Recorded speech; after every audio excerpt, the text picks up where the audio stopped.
ایک اور تجربہ کر کے دیکھتے ہیں کہ ایک جنگل میں ایک نیم برہنہ جنگلی ہے، سامنے کوئی مبلغ ہے اور وہ اس کو دعوت دے رہا ہے، وہ اس کو خدا کی طرف دعوت دیتا ہے، آخرت کی طرف دعوت دیتا ہے، جنت جہنم کی طرف دعوت دیتا ہے، کتابوں کی طرف دعوت دیتا ہے۔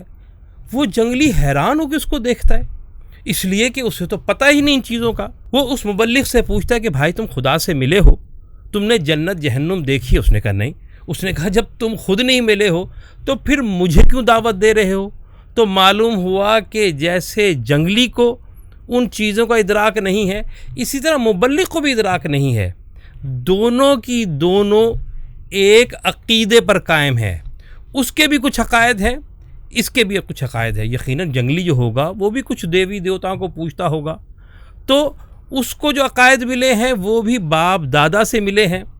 جو مبلغ ہے، عام آدمی ہے مذہبی، تو اس کو بھی جو عقائد ملے ہیں وہ باپ دادا سے ملے ہیں۔